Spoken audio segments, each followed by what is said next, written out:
మత్తయి సువార్త 21వ అధ్యాయం. తర్వాత యెరూషలేమునకు సమీపించి ఒలీవ చెట్ల కొండ దగ్గర ఉన్న బేత్పగే వచ్చినప్పుడు యేసు తన శిష్యులలో ఇద్దరిని చూచి, మీ ఎదుటనున్న గ్రామమునకు వెళ్ళుడి. వెళ్ళగానే కట్టబడి ఉన్న ఒక గాడిదయు దానితోనున్న ఒక గాడిద పిల్లయు మీకు కనబడును. వాటిని విప్పి నా యొద్దకు తోలుకొని రండి. ఎవడైనను మీతో ఏమైనను అనిన ఎడల అవి ప్రభువునకు కావలసి ఉన్నవని చెప్పవలను. వెంటనే అతడు వాటిని తోలి పెట్టునని చెప్పి వారిని పంపెను.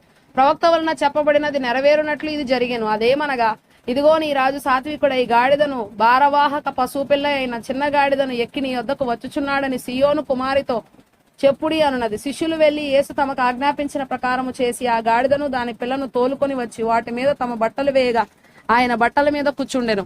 జనసమూహములోను అనేకులు తమ బట్టలు దారి పొడుగున పరచిరి. కొందరు చెట్ల కొమ్మలు నరికి దారి పొడుగున పరచిరి. జనసమూహములలో ఆయనకు ముందు వెళ్ళుచుండిన వారును వెనుక వచ్చుచుండిన వారును, దావీదు కుమారునికి జయము, మూల భాషలో హోసన్న, ప్రభు పేరట వచ్చేవాడు స్తుతింపబడును గాక, సర్వోన్నతమైన స్థలములలో జయము, మూల భాషలో హోసన్న అని కేకలు వేయుచుండ్రి. ఆయన యెరూషలేములోనికి వచ్చినప్పుడు పట్టణమంతా ఈయన ఎవరో అని కలవరపడెను. జనసమూహము ఈయన గలిలయలోని నజరేతు వాడుకు ప్రవక్త అయిన యేసు అని చెప్పిరి. యేసు దేవాలయంలో ప్రవేశించి క్రయ విక్రయములు చేయువారిని అందరినీ వెళ్లగొట్టి రోకలు మార్చువారి బల్లలను గువ్వలమ్ము వారి పీఠములను పడద్రోసి నా మందిరము ప్రార్థనా మందిరం అనబడును అని రాయబడి ఉన్నది. అయితే మీరు దానిని దొంగల గుహగా చేసేడు వారనిను. గ్రుడ్డివారును కుంటివారును దేవాలయంలో ఆయన యొద్దకు రాగా ఆయన వారిని స్వస్థపరచెను.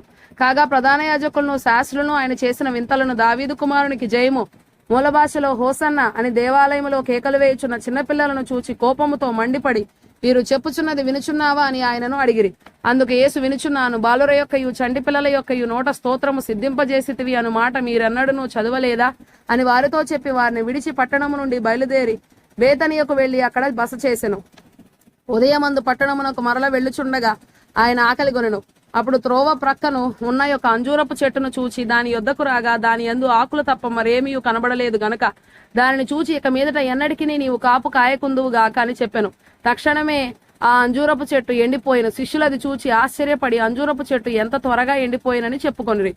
అందుకు యేసు, మీరు విశ్వాసము కలిగి సందేహపడకుండిన ఎడల ఈ అంజూరపు చెట్టు నాకు జరిగిన దానిని చేయుట మాత్రమే కాదు, ఈ కొండను చూచి నీవు ఎత్తబడి సముద్రంలో పడవేయబడదు గాకని చెప్పిన ఎడల అలాగు జరుగునని మీతో నిశ్చయముగా చెప్పుచున్నాను. మరియు మీరు ప్రార్థన చేయునప్పుడు వేడిని అడుగుదురో అవి దొరికినవని నమ్మిన ఎడల మీరు వాటిని అన్నిటినీ పొందుదురని వారితో చెప్పిన. ఆయన దేవాలయంలోనికి వచ్చి బోధించుచుండగా ప్రధాన యాజకులను ప్రజల పెద్దలను ఆయన యొద్దకు వచ్చి, ఏ అధికారం వల్ల నీవు ఈ కార్యములు చేయుచున్నావు?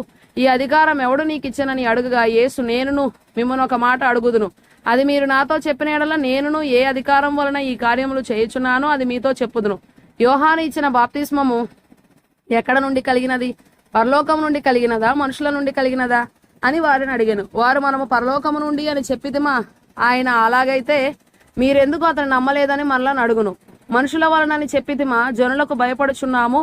అందరూ యోహానును ప్రవక్త అని ఎంచుచున్నారని తమలో తాము ఆలోచించుకొని మాకు తెలియదని యేసునకు ఉత్తరం ఇచ్చిరి. అందుకు ఆయన, ఏ అధికారం వలన ఈ కార్యములు నేను చేయుచున్నానో అదియు మీతో చెప్పను. మీకేమి తోచుచున్నది? ఒక మనుషునికి 2 కుమారులుండ్రి. అతడు మొదటివాని యొద్దకు వచ్చి, కుమారుడా, నేడు పోయి ద్రాక్ష తోటలో పని చేయుమని చెప్పగా వాడు పోను అని ఉత్తరం ఇచ్చెను గాని పిమ్మట మనస్సు మార్చుకొని పోయెను. అతడు 2వ వాని యొద్దకు వచ్చి ఆ ప్రకారమే చెప్పగా వాడు, అయ్యా, పోదుననెను గాని పోలేదు. ఈ ఇద్దరిలో ఎవడు తండ్రి ఇష్టప్రకారము చేసిన వాడని వారిని అడిగెను. అందుకు వారు, మొదటివాడే అనిరి.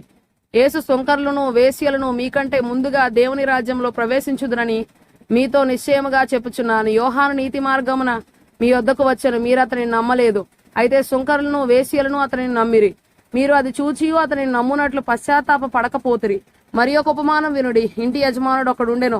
అతడు ద్రాక్ష తోట నాటించి దాని చుట్టూ కంచె వేయించి అందులో ద్రాక్షల తొట్టి తొలిపించి గోపురము కట్టించి కాపులకు దాని గుత్తకిచ్చి దేశాంతరం పోయెను. పండ్ల కాలము సమీపించినప్పుడు పండ్లలో తన భాగము తీసుకొని వచ్చుటకు ఆ కాపుల యొద్దకు తన దాసులను అంపగా ఆ కాపులు అతని దాసులను పట్టుకొని ఒకని కొట్టిరి, ఒకని చంపిరి, మరి ఒకని మీద రాళ్లు రువ్విరి.